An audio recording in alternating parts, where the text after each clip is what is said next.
Progress.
Really, everything the consumer ends up with has been touched by a distributor. We're an important piece of something much bigger, distributing products that are the fabric of our homes and our stores and our businesses and everything that drives us forward as a nation. Wanting to have our own business created all those jobs and all that family. It's nice to know that you're doing a beneficial job to get people out into an industry that helps provide the house that you live in. The offices, schools, hospitals, I mean, it's all critical stuff. You've kind of pulled the cover back on the guys in the middle that really make it happen. Your commitment to your employees, your commitment to your customers, your commitment to this country, it's inspiring as hell. And yeah, I appreciate it, I salute it, and thanks for the opportunity to listen and hear some of your stories.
It's been a pleasure and an honor working with Dirk in furthering the mission of America and what he's doing, all the amazing stories that he's been doing.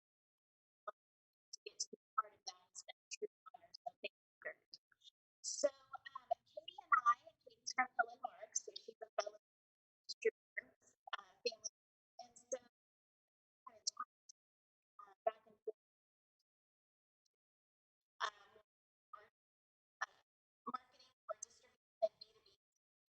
And she's going to talk more about what she's been doing for Helen Marks specifically. And as you know, so works in media, and we're going to be firm and so with clients across the world. And so I'm the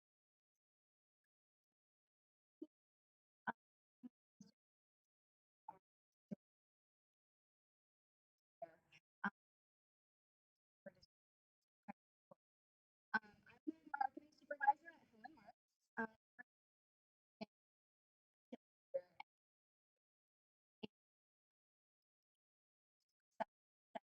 The focus on strategy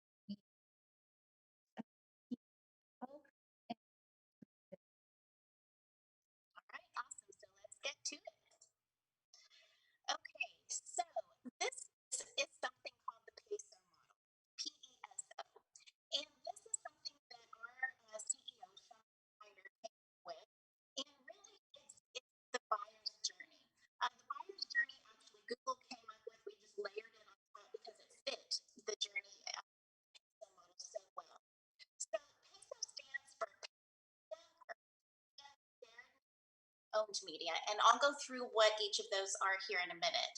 But the buyer's journey, a lot of people think it's linear, right? You know, it's just a straight line. They come to your website, they do this, they do that. Well, that's not really how it is. And Google did an extensive research on this and had the funds to do extensive research.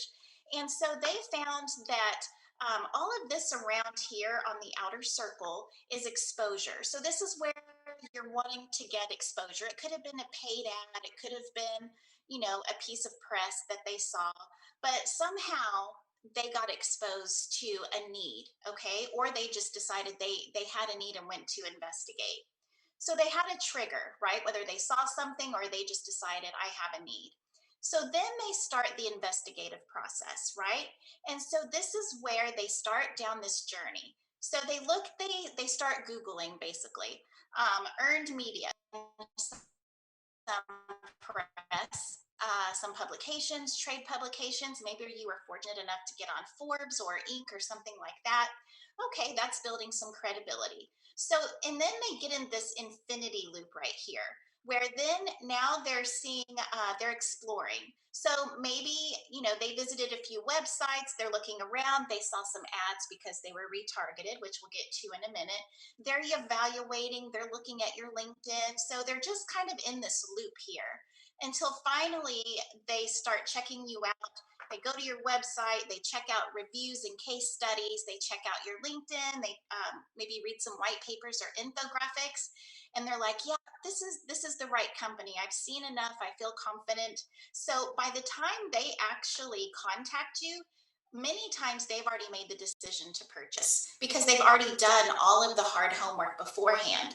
So this is where it's really important that you are available, findable, reachable in these areas. So real quick for the PESO model. So we'll start with P. So that's paid ads, paid media. So this could be social media ads on LinkedIn or Facebook or Twitter. It could be on Google, Google ads.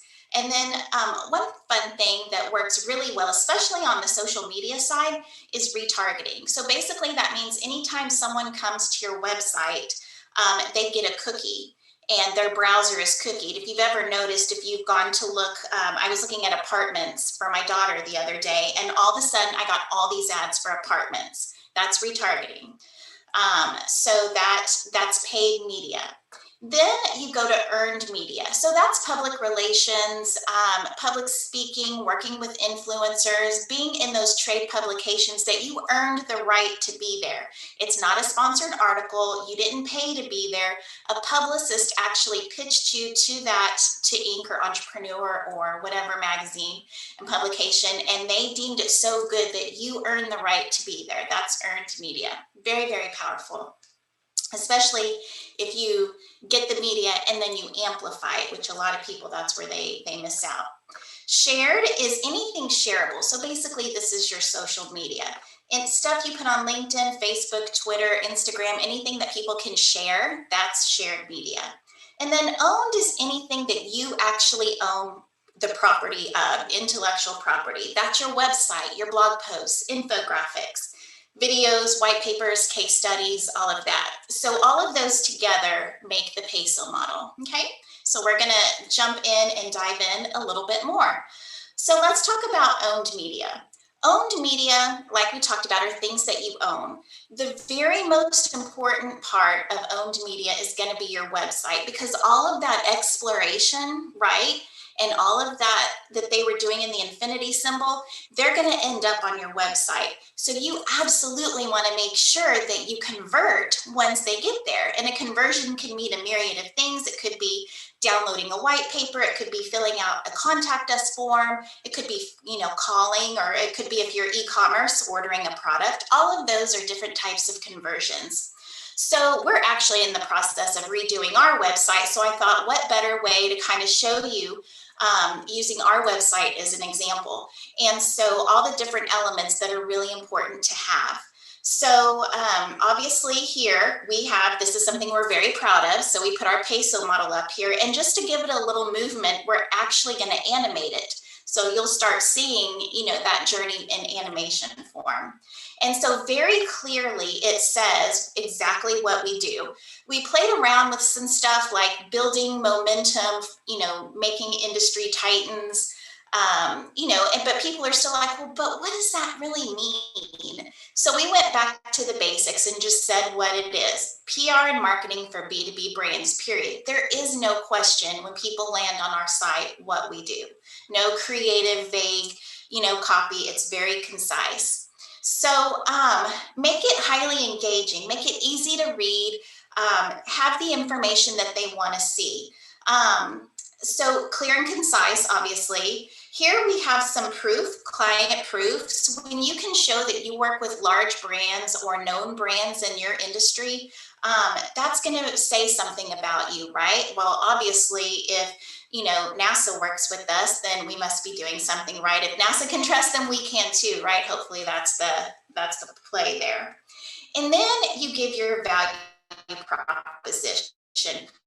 So what really is it that we're doing? We're a PR agency that creates front runners.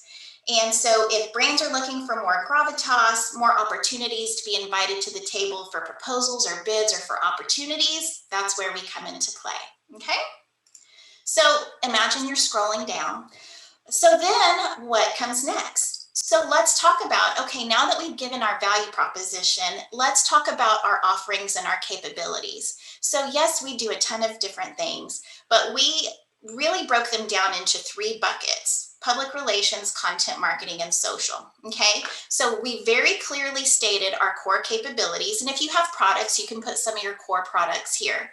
And then we have a lead capture. Lead captures are really important, because what if someone isn't quite ready to purchase or to get married, so to say? A lot of times they just kind of want to date first. So, give them an opportunity to get to know you, maybe even just a little better, even though they've done that exploration. So give them an opportunity to sign up for an email or a newsletter or download a white paper, whatever it is, just because they're not quite ready to step into the marriage just yet.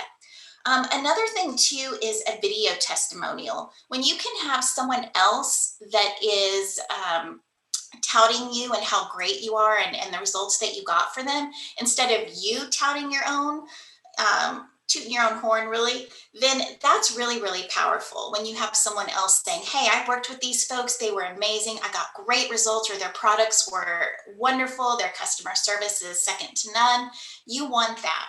And then you can have additional testimonials as well, written testimonials, just as more social proof. So we're nearing the bottom here. So at the end, then now that we've gotten past the testimonials, so basically, whoops, what we're doing is we're trying to tell a story, a vertical story, right? As they scroll, we're building more and more information about why people want to do business with us. So then we start talking about our value proposition, what we do, a testimonial, and then now we're going into the results that we bring, okay? So I'm not going to go in all of the details here, but this is, basically us saying our clients that have worked with us, these are the results that they've achieved. And this is what you can expect too: shortening your sales cycle, increasing market share, increasing conversions, etc. So let's talk. That's the final call to action, okay? And then down here, I didn't copy the whole thing, but we've got a bunch of press proofs as well, as seen in Inc., Entrepreneur, Forbes, yada, yada. So that really is a good layout here in order for you to tell that narrative so that by the time people get to the bottom, to the call to action, they're like, you know what, that sounds really good. I'm ready to reach out, okay? So all of that is owned media. And now I'm gonna turn it over to Katie to talk about their website at Hill & Marks. Yes, absolutely. So Hill & Marks is a wholesale distributor. So we sell food service supplies, janitorial supplies, office supplies, ice cream products, packing and shipping. So that's really what our demographic is. And so for our website is an e-commerce website, and it is very important to us. We need to get the sales and conversions on our site. So our website is the top of the funnel. And like Stephanie said, that's where people are finding you, whether it's our existing customers going to our website, people coming from search engines like Google, or coming across our social media platforms and clicking the call to actions and visiting our website. We need to make sure that our homepage banner, the first thing you see, is eye-catching and relevant to the customer. It is prime real estate on our website. And I did a very specific example here.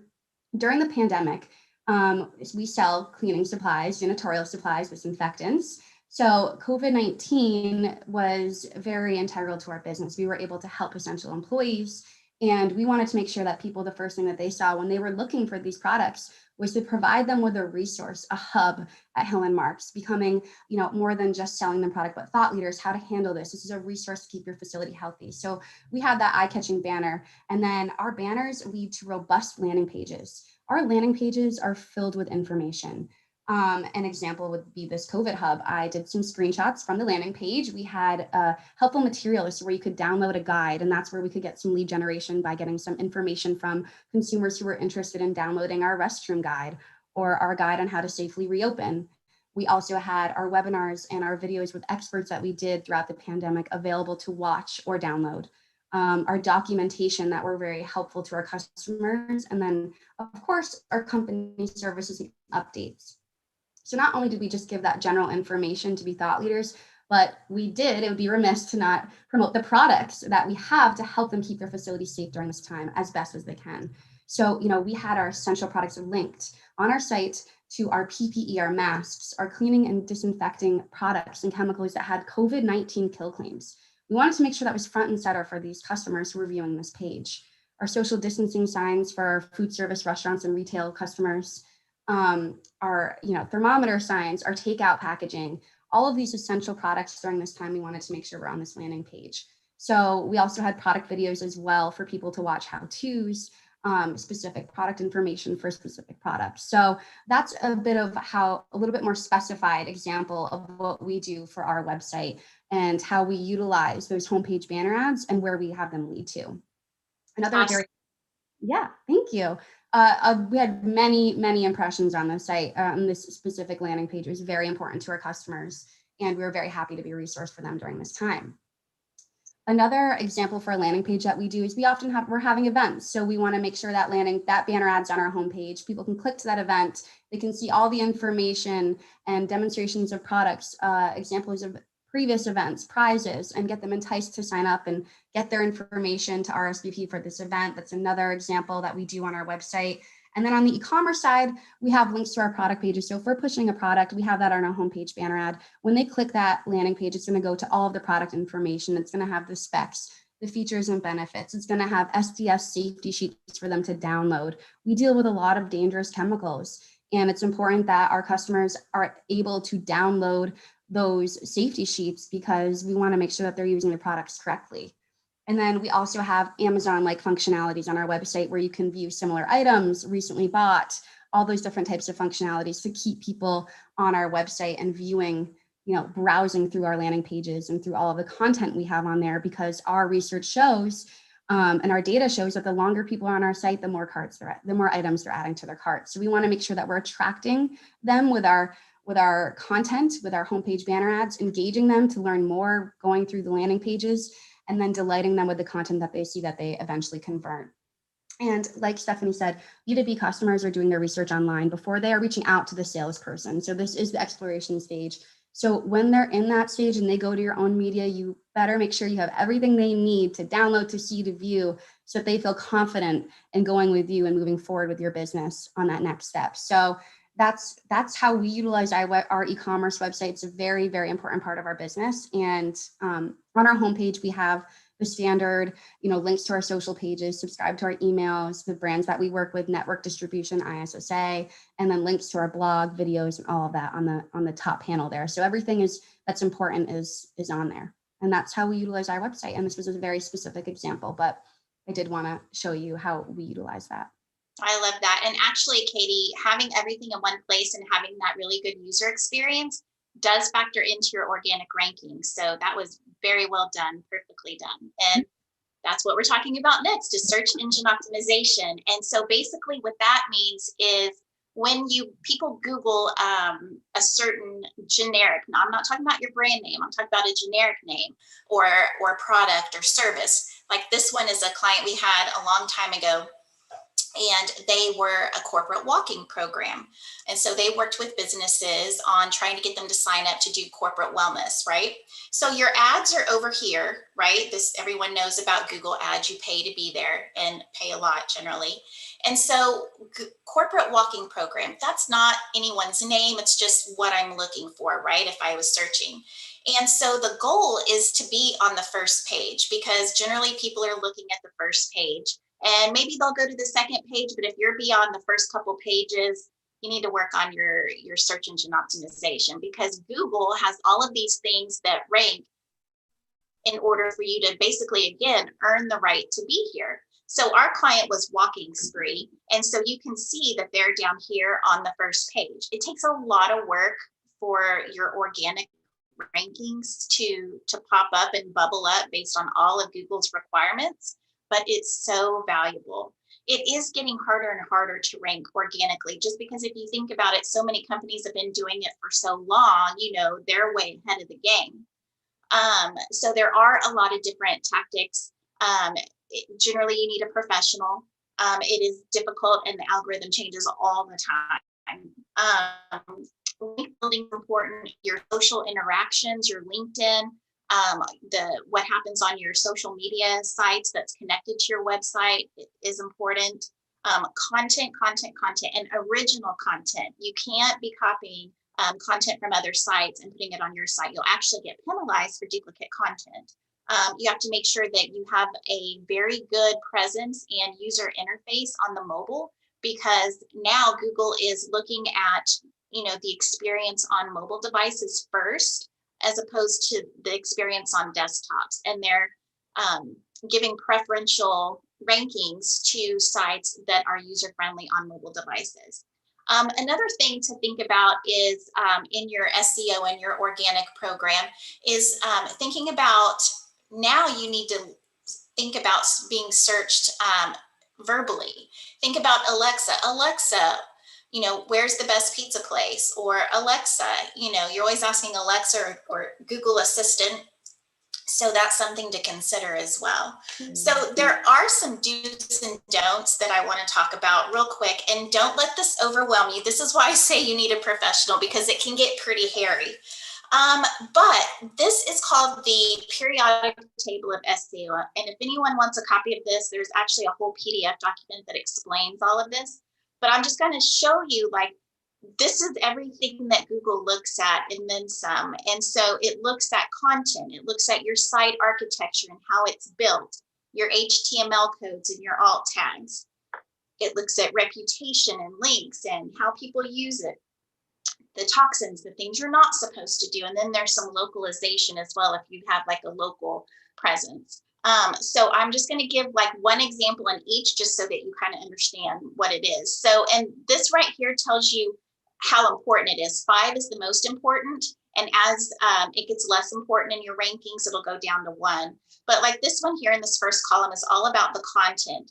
The pages and the content, remember I talked about content, have to be well written and have good quality. So if you're talking about a service or a product on your page, you need to have a lot of good content, probably I'd say about a good 800 words or so, really explaining in detail what is that service that you're providing. You know, what is that product? Give a really good description. If it's a blog post, have really good, comprehensive, meaty information in there. Again, that's not copied from anywhere. And that's going to be real important to the ranking of that page. Another one is architecture. I talked just a second ago about how important it is for your website to be user-friendly on like a phone or a tablet, because that's the way people really are using the web these days and accessing websites. So make sure it's optimized. You don't want to pinch and zoom and all that stuff. Make it a very easy experience. Another one on the HTML, your alt tags. You know, if you're uploading a blog post or you have an e-commerce site and you're uploading images there, you want to put in your code, again, this is how the site's coded, information that explains what that product is, because then that product will show up in product searches. You know, if you go to images, if you're Googling something, you click images, you want it to pop up there, right? So it just helps. It's another layer of SEO that helps. Another is reputation. So this instance is very important. It's a +5. And so authority is really everything. So as much traffic as you can have coming into you, that's why PR is really such a great asset for SEO, public relations, because if you get published in, let's say, Forbes.com is a very authoritative site. It has millions of people. I think it's 80 million that go to it every month. And so obviously Google says, hey, this is a very reputable site. And if you can get a link back to your site from Forbes, that is authority. It doesn't have to be a Forbes. It's just a really powerful force. But any other sites that link back to you, whether it's partner sites or a government site, a .gov or a .edu, those are extremely powerful, and those would help your SEO a lot. But just it's looking for people coming to site for information, and that tells Google, oh, these guys really have some good information or good products, and so we're gonna bump them up in the rankings. So another one is anchors. And so you want to link anchor text words to relevant destinations. So this could be interlinking or external linking. So let's say you're writing a blog post. Let's use an example for Katie. She's talking about some PPE and maybe it's an N95 mask. And she links N95 mask in the blog post to the N95 product. That is very relevant, right? That's the name, a description of what she's linking to. And so that's an example of a good anchor text. User experience, we talked about this a minute ago. The user experience, from a mobile device, which is the mobile friendly, but also like Katie's example with her having that COVID hub, people aren't having to go to 18 different pages to find a mask and sanitizer and whatnot. It's all in one page, very easily accessible. She made it very easy for her users to find anything COVID related, signs, hand sanitizer. It was all right there. And so that user experience it's a +4. So that's really important. And then there's amongst all these things that you're supposed to do, there's also a set of things you're not supposed to do. So it's such a balancing act. It really is. And so here's where you get deducted points. And there's quite a few toxins here, but one of them is keyword stuffing. People don't seem to do this as much as they used to, but it still happens. But let's say you're talking about a website, a blog post, and you're wanting to rank for PPE or N95 mask. And just literally about every other word is N95 mask and PPE. And you're stuffing it in there where it doesn't belong or it doesn't make sense. And, you know, the article just, it doesn't make sense. That's keyword stuffing. The content that Google wants is good, meaty, informative, that makes sense. No keyword stuffing. Just for those of you who have a local presence, there are a few things on the local side. And again, I'm happy to share this. Google My Business, it's free. It's kind of like your place online in Google. If you don't have your Google My Business listing, I would definitely do that, claim it and fill it out as much as you can, pictures, whatnot. If you have an e-commerce site, work on really fleshing out those product descriptions and making it very detailed so that people know exactly what it is that they're getting. So this was just a very small look at SEO, what it takes and some of the things that Google looks at to rank, but I just thought I'd share it because a lot of times people are fascinated and wonder, you know, what's it take to get to page 1? Well, here's a little glimpse into that. Okay, so one of the things we talked about was content, right? And so blogging is going to be a really important part of that. So blogging, we've been blogging on the We Supply America site. It's a great way to share tips and resources, case studies, behind the scenes, storytelling. We're going to talk a little bit about that. This whole We Supply America, the whole thing is about storytelling. But storytelling, if you can get it down, it really is integral in every business, every marketing initiative. You've got to have good storytelling. It plays 3 roles. It's your education component. It's wonderful for SEO, as we saw before, and you can syndicate it out on your social platforms in hopes that you will generate traffic back to your website. Just a few tips. People say, how many times am I supposed to blog per week? So 2 blogs per week, roughly about 1,200 words each, or 3 times a week, 800 words each. Basically, you're looking for around 2,400 words a week. That's at the minimum. It's really hard. Our team has a hard time getting good results if we do any less than that. More would be amazing, but that's pretty expensive and time consuming. But that would be the minimum. So royalty-free images, don't copy stuff, don't copy images off the website. Most images these days are owned by Getty Images or Shutterstock or what have you. And I guarantee you they will come after you because I've had it happen to me before I knew better back in the day. And I got a $6,000 bill for using this much of an image on a website. So don't use those. There's Unsplash, there's Creative Commons, there's all kinds of royalty-free. Or if you want to make your own photos or images, or subscribe to a service like Shutterstock. And then, like we said, when we're talking about SEO, interlink for not only user experience, but that helps your SEO. So if you're talking about N95 masks in a blog post, link that N95 phrase back to that product on your e-commerce site. Okay. All right, let's talk about Katie's blog. Yes. So just like Stephanie said, content. Content is king. And a blog is a great place to share content. And it also does enhance your SEO and your standing on your website if you continue to add fresh, relevant content to your site. So it's a very important piece of the marketing puzzle.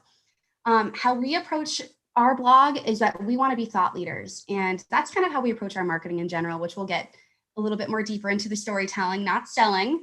But we like to be thought leaders, experts in the market. And so an example for that would be a blog post on hand dryers versus hand towels. And did you know that hand dryer, anyone on here, don't be using those hand dryers because they spread so much more germs than paper towel dispensers. And I, since working at Helen Marks, you learn all these fun things in the wholesale industry, have never used a hand dryer since.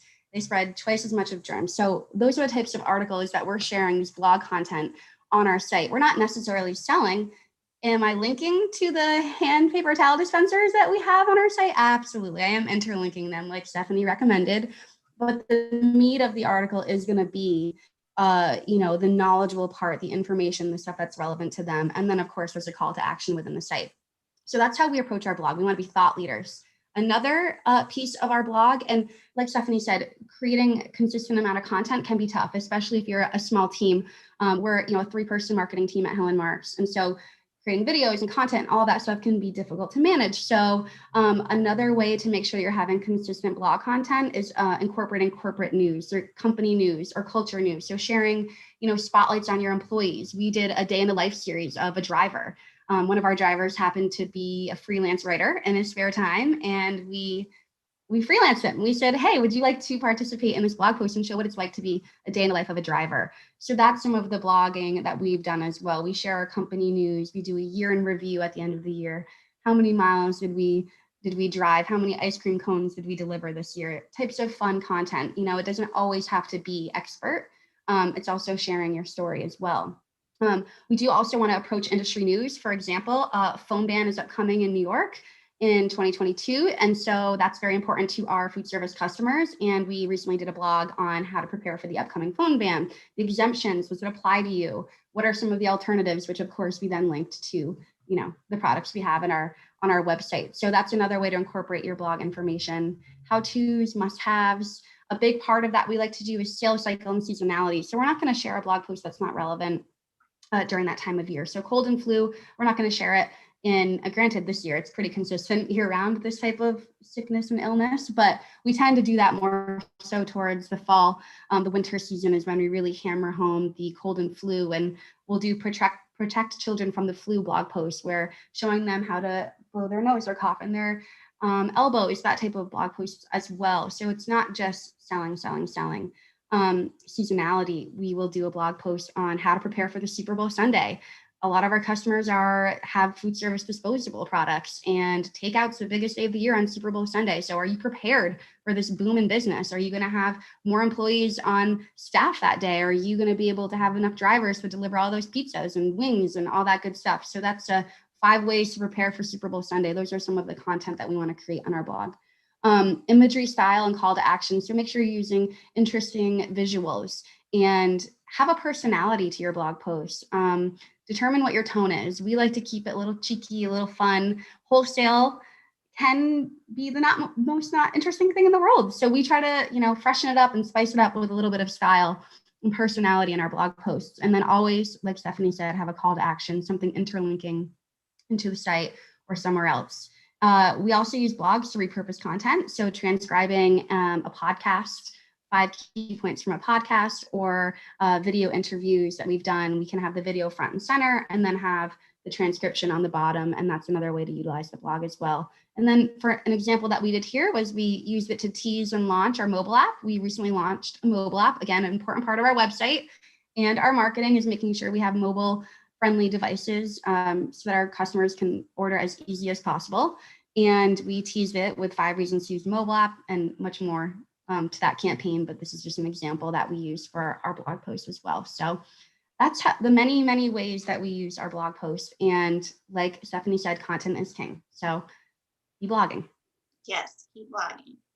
So real quick, email marketing. So we do this for We Supply America. If you guys aren't signed up, you should get signed up for it, because it's great because Dirk talks about and just shares some insights or some fun stories. We always send it on Sunday morning saying, you can, it's like a, drink it with your coffee on a cool Sunday morning. But it just shares that information, keeps you engaged, and make sure it's educational. People do not want to be sold. They want to be educated, or they want to be brought into a story, which is kind of that storytelling theme that we keep talking about.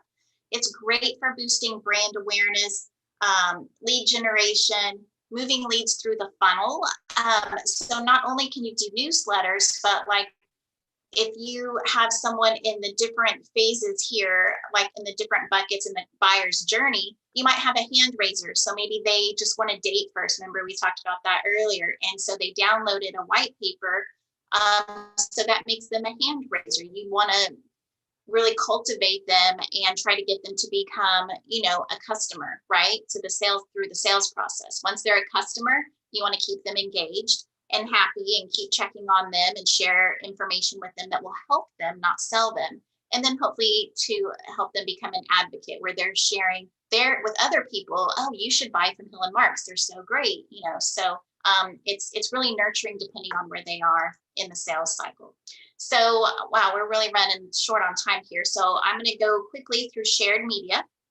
So shared media is basically your social media. So I've only got one slide here, but um, business to business, you still use the same social platforms that you do for B2B, B2C, just in a little bit different way. I've got an example here of Dirk's Instagram and how we promote all kinds of stuff. We use a ton of video, try to keep things, very visually appealing and with our brand colors.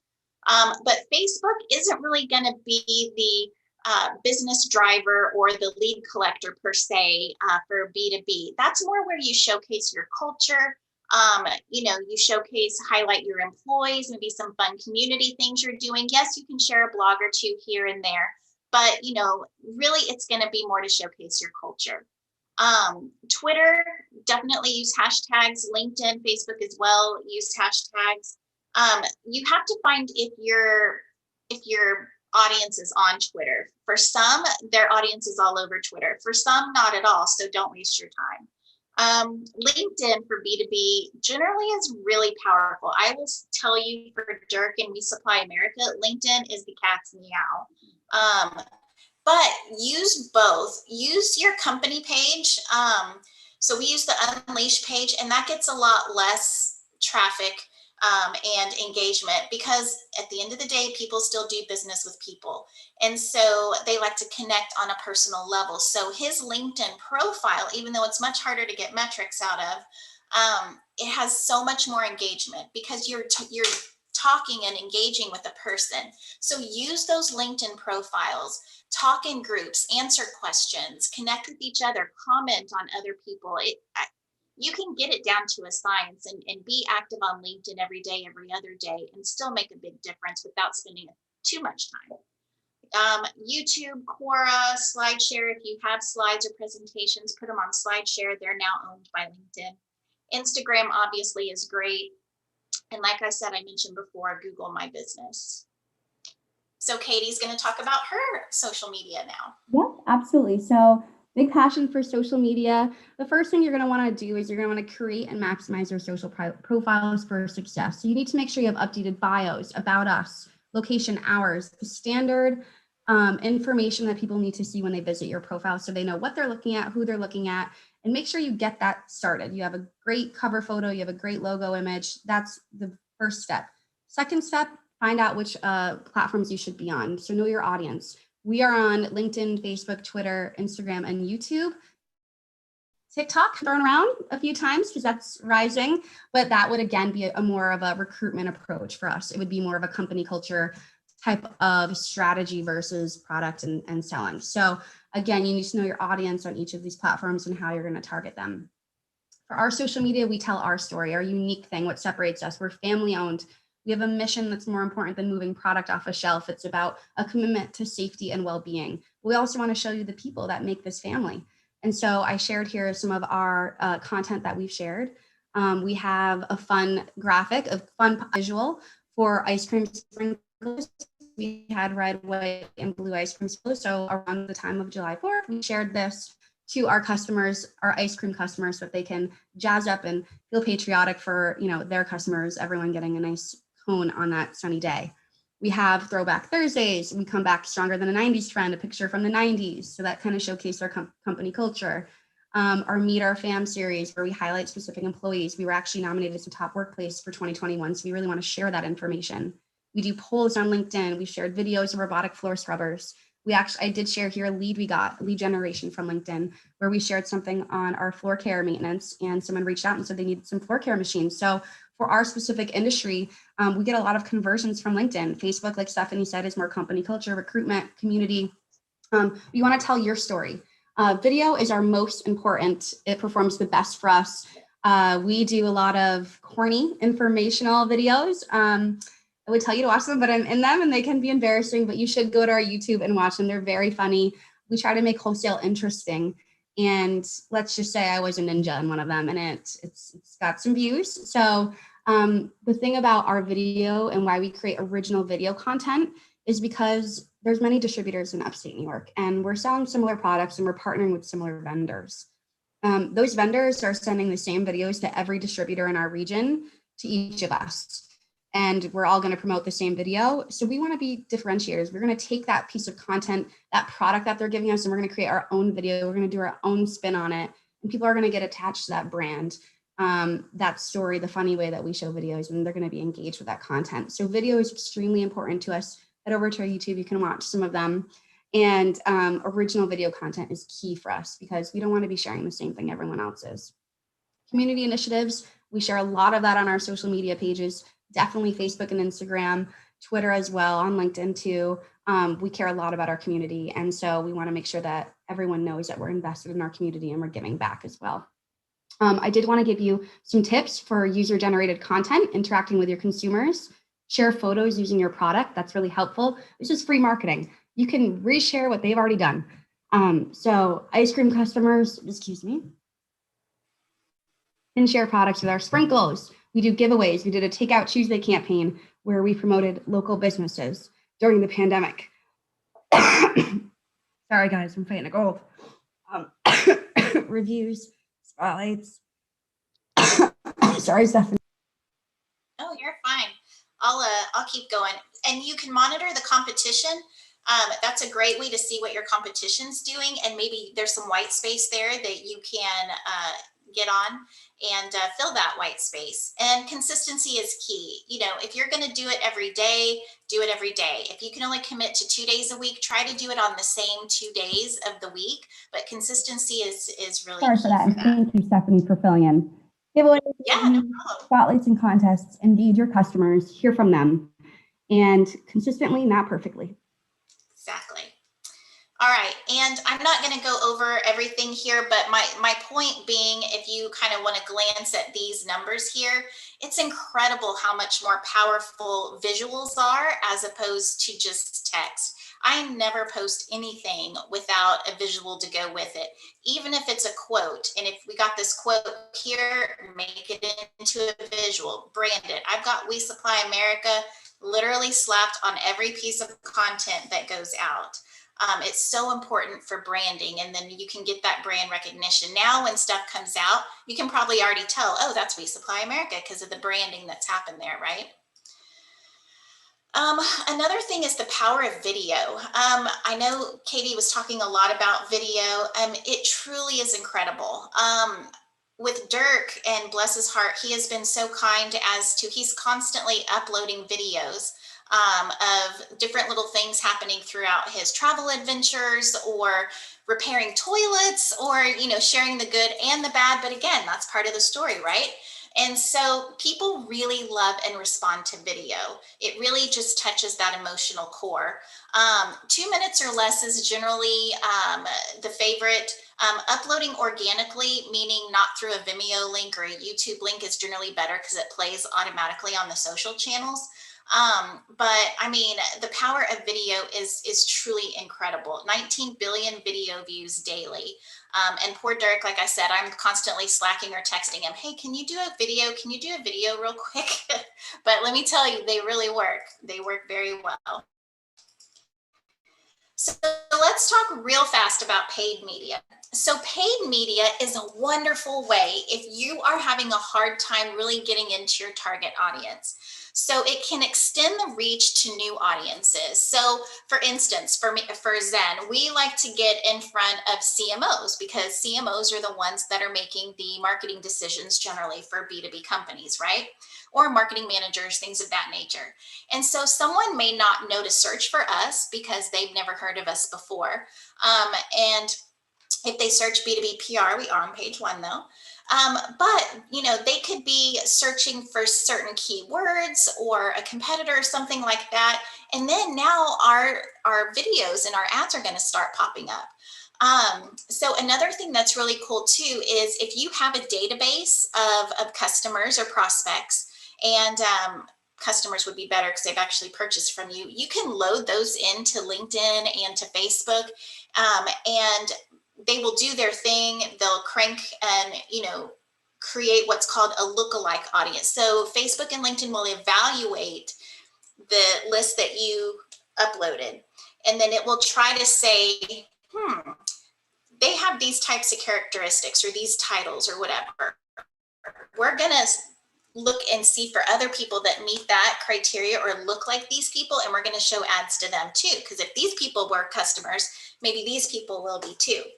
So, and it really helps to target the right people at the right time. Again, social media, and you can do the retargeting like we talked about earlier, where if they land on your site, they'll be cookied and now you start seeing all the ads again.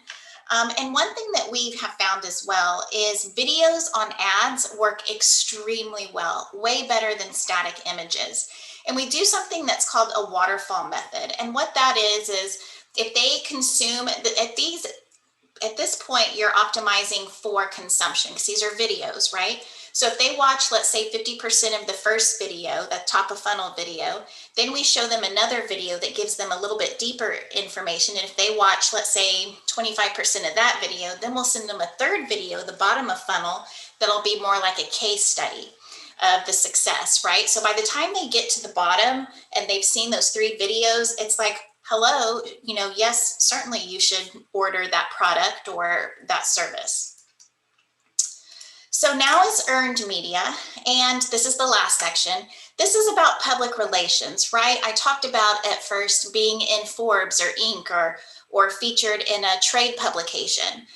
It creates credibility and thought leadership. It's hard to get into Forbes. It's like the holy grail for businesses. So if you've made it into Forbes, that says something about you or your company, right? It helps you stand out amongst the competition. And definitely during that exploration and evaluation phase, if people see you there, that's going to mean something, right? It definitely assists in filling the sales pipeline. And when you get press, the important thing is not just to let it go away, but to continue to amplify it, keeping it front and center. Put it all over your website, your email signatures, do paid ads around it, because an increase in your share of voice is an increase in market share, and that lends to revenue. All right, let's see if I can get through this without coughing. So brand awareness, it does. Getting your earned media, having brand awareness to a larger audience. You're viewed as an expert in the marketplace, and you're enhancing your reputation. So they're reading a trusted source. They're considering Sanitary Maintenance, Albany Business Review, Forbes for Stephanie as a trusted source of information. If your reputation, you're being highlighted in that publication, that enhances your reputation and makes you stand out among the competition. Something that's important for us in our industry is to make connections with relevant publications. So we're in the JanSan industry. That's a big part of our business. And Sanitary Maintenance Magazine is a big publication for that. And so it's very important for us to share our information and get covered by Sanitary Maintenance, work with them on articles as thought leaders. And they're a great partner that we work with and try to get covered in as much as possible, because we know those maintenance managers and facility operators are reading this magazine. And so that's very important to us to be covered in that publication. We also want to be seen by decision makers in our region. So Albany Business Review, their demographic is decision makers. So that's another place that we want to be seen, that we want to be valued, and earned media that we want to be covered in, because we know that those decision makers at the hospitals and the schools, they're reading this piece of publication. And so we want to make sure our names are on. We're here. We want to be seen. And these 2 very important media companies that we try to be covered by. And it's great for you guys to have a strategy to make a connection with someone relevant in your industry. Something on a smaller scale is utilizing Chamber of Commerce connections and local small publications for specific stories, especially community events. We live in Amsterdam, New York. There's the Amsterdam Recorder, a small newspaper here. We want to own our backyard. So we want to make sure that when we're doing community events, we're getting covered by the Amsterdam Recorder, because we're doing events here in Amsterdam. We're giving back to our community where we live and where we work and where we serve. And so we want to make sure that we're getting covered by those publications and as our chamber connections as well in the various counties and regions. So that's a bit of our public relations strategy. And like Stephanie said, it's a very important part of the strategy. And hopefully you found this slide helpful. Absolutely. All right. So let's talk quickly about storytelling, because that's what We Supply America is all about. And you can see how just by the sheer volume of comments and people participating and texting, if you guys could see how much is going on behind the scenes, it's truly incredible. really touches people at their emotional core. And that's when people are driven to make a change or a step towards doing something. Again, people do business with people, not companies. Purchase decisions are influenced by emotions, and it really does differentiate you from the competitors. So try to use a few tips. A main figure like Dirk is our face of the company, face of the mission. Even though there's people behind him, that's his vision, his mission, and he's the spokesperson. Understand your buyer persona so that you're talking to them. Have a brand voice. One thing that we've tried to do with We Supply America is have to weave a certain, Dirk calls it the golden thread. Weave a golden thread through everything, about your storytelling. And that is for We Supply America, it's the noble calling of distribution. So that is the thread that we have to literally figure out how are we going to incorporate and talk about that in this post or in this blog post or what have you. So, and then Katie does their storytelling as well at Hill and Marks. Yep. I am the storyteller at Hill and Marks. I don't know if I'm as good as Dirk is, but I am, very important to tell the story, not selling. I've said this a few times in this presentation. We're storytellers. We're not trying to sell. We're not going to lead with exactly what we supply, but we're going to tell you why. Hill and Marks is a distribution powerhouse in upstate New York, and our mission is more than moving product off a shelf. It's a commitment to safety and well-being. Every employee's family, every delivery makes a difference in each customer's home. We're a third-generation family-owned wholesale distributor in Amsterdam, New York, that provides our products.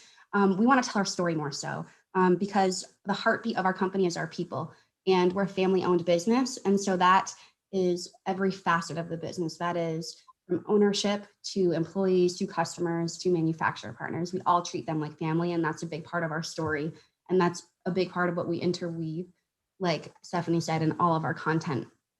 And we also believe that aligning your business with your core values makes it easy to storytell as well. So we believe in sustainability. We invested in a LEED certified facility. LEED means lead in energy and environmental design, leadership in energy and environmental design. And our business, our facility is that, because we believe in sustainable products. So we don't talk the talk, we walk the walk. And that's a big part of what we sell is sustainable products. And that's a big part of our core value as well.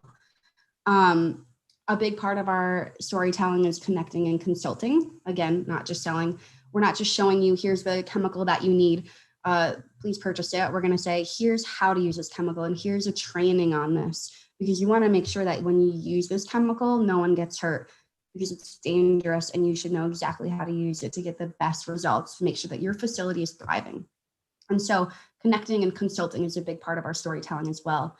When you storytell, you're setting yourself as a thought leader. You're building trust and loyalty. People are more connected to your brand. They believe in you because the way that you're leading with yourself is with integrity, and you're telling a story and you're showing them how it betters them and their facility. So develop a marketing strategy that incorporates your mission, your product, and your goals, and tell that story. Okay, awesome. And so Katie's also big into the trade show world and wanted to talk about event marketing. Just really quickly, I know we're running out of time here, and I only have a little bit left. So it's effective part of B2B marketing is event marketing. So we do trade shows, conferences, seminars. I have some here on the left of a recent conference that we did, a recent expo that we did, and some content from that as well. Event marketing builds face-to-face interaction with customers, and that helps increase your relationships with them. When you have like Stephanie says, a human connection with the brand that you're working with, it's a lot harder to say, you know what, I'm going to go elsewhere, because you have a connection and a loyalty to this brand. It also gives a great opportunity for lead generation, new customers and existing customers, and you're able to introduce and promote new or existing products directly to consumers.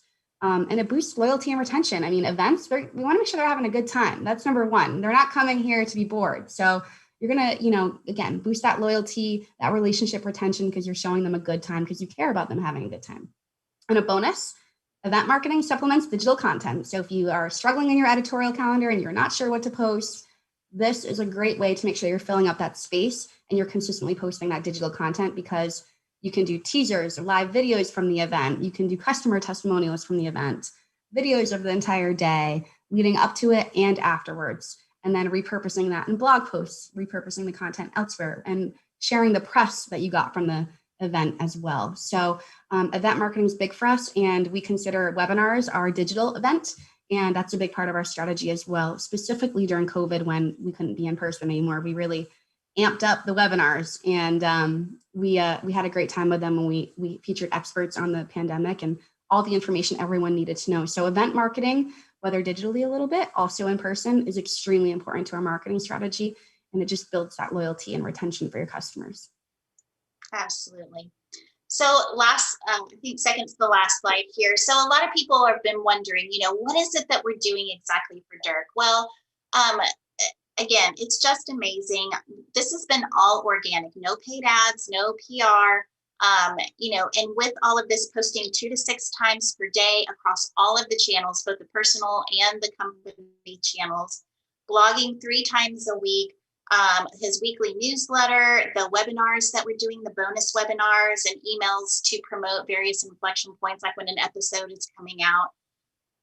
There have been probably I think we're over 200,000 now in organic views, video views, and posts. And I will tell you that the video views far outweigh the static posts with just images. So I mean, it really is incredible. It's been wonderful to be a part of. I know we ran a couple minutes over, but thank you so much. I hope this was helpful. Here is my email address, and here's Katie's email address. If you guys have any questions, or if you want, a copy of the slides or that SEO periodic table, happy to share anything with you to help you be successful. So yeah, thank you so much. Thank you so much for the opportunity. And Stephanie, you guys are doing a great job. I see Dirk everywhere on my LinkedIn. So thank you everyone for your time today. All right, back to you, Dirk.